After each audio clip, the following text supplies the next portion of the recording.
All right, so we're diving deep again today, and this time we're tackling blockchain. But, not just the usual stuff. We're going way beyond just like Bitcoin and all that.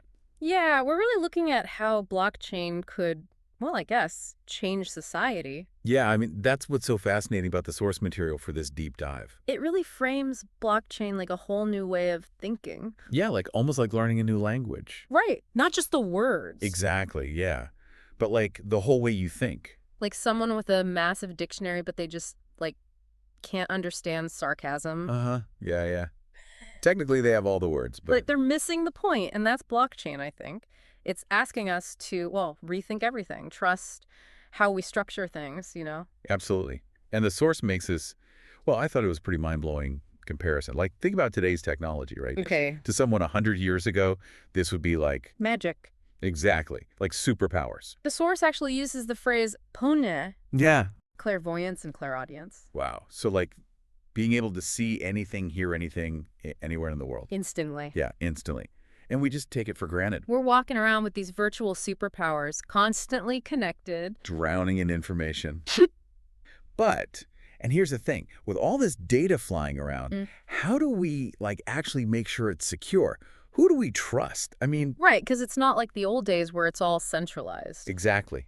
So that's the problem that, blockchain is trying to solve. It's like with all the worries about data breaches and privacy and all that. Oh, yeah, totally.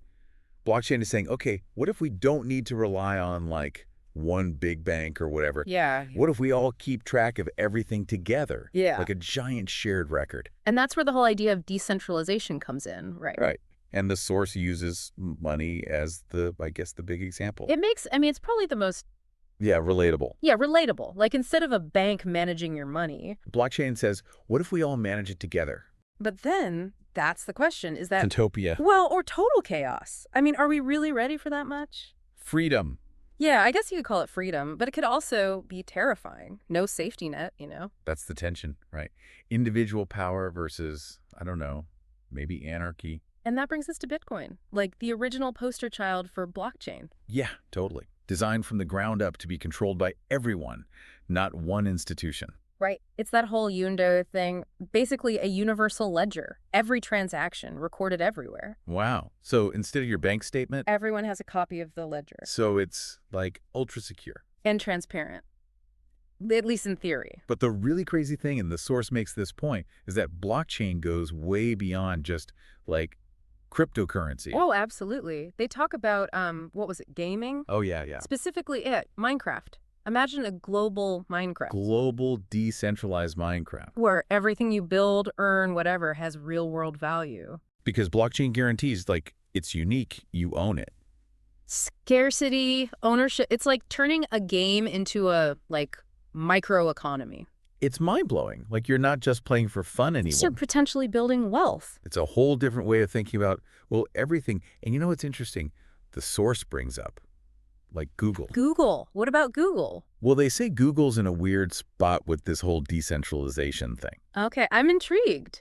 How so? On one hand, they need to decentralize their own stuff, to protect themselves. Right, from attacks, from, all sorts of things. But on the other hand, a truly decentralized internet... Could be the end of Google. Exactly. Their whole business model is based on being... The central hub. The central hub for information. So are they secretly terrified of blockchain? Or are they trying to, figure out how to control it? It's a good question. It really makes you think about who benefits from these shifts in technology. Yeah. And who loses out? All right. Well, we've covered a lot of ground here. We've gone from... the basics of blockchain to Google's potential demise. Exactly.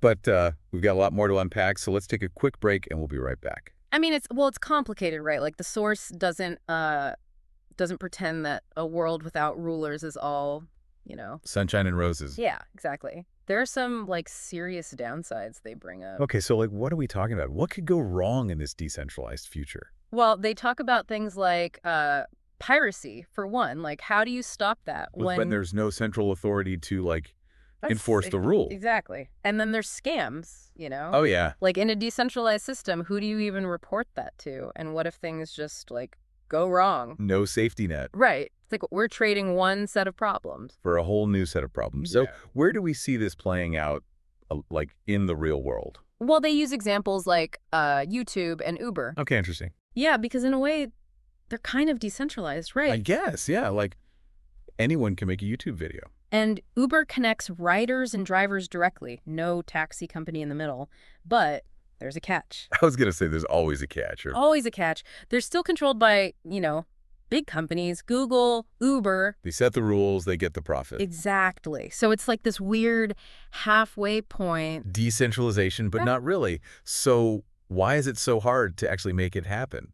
Complete decentralization. Well, the source talks about like the fundamental human drives, power and profit. Oh, Like yeah. whoever's in charge, whether it's a government or a corporation. They want to stay in charge. Right. They benefit from being the central authority. Decentralization threatens that. Yeah, it's the age-old story, right? The establishment versus the disruptors.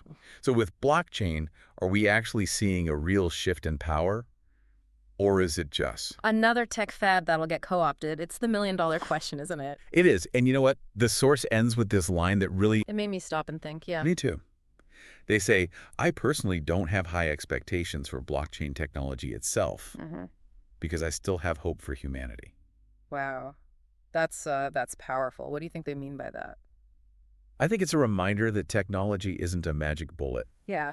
Like, we can't just expect blockchain to fix everything. Greed, corruption, all those human problems, they're not going away just because we have a new technology. Exactly. It's like blockchain's a tool. And like any tool, it can be used for good or bad. It comes down to us. Our choices, our actions. It's a good point to remember, I think, in all this excitement about the future of tech. We can't just rely on the technology itself. We have to... Be better humans. Yeah, I guess you could say that. Like, use these tools wisely with, I don't know, some sense of responsibility. Yeah, it's a good reminder to not get too, carried away. Absolutely. Blockchain, AI, whatever the new tech is, it's not going to fix us. We have to fix ourselves. I think so, yeah. Well, this deep dive has been, I don't know, a bit of a roller coaster We've gone from the very technical, to like potentially reshaping society. Pretty big swings. from utopia to dystopia, it feels like. And the biggest takeaway for me is, well, it's not really about the tech at all. It's about us, about human nature. Can we create a decentralized world? Or will we just end up recreating the same, power structures no matter what tools we have? Tough question. And I don't think there's an easy answer. Nope. But it's a question worth asking, I think, as we move into this increasingly complex digital world. This deep dive has definitely given me a lot to think about. Me too. And that's what's great about exploring these ideas, right? It's not just passively listening. It's like... Eagerly engaging with the stuff that's shaping the world. So to our listener, I guess we leave you with this. Mm-hmm. What kind of future do you want to be a part of? And I guess, how can you help create it? Because it's not predetermined, this future. It's something we build Mm. through our choices, our actions. So keep exploring, keep questioning, and keep pushing the boundaries. The future is ours to make.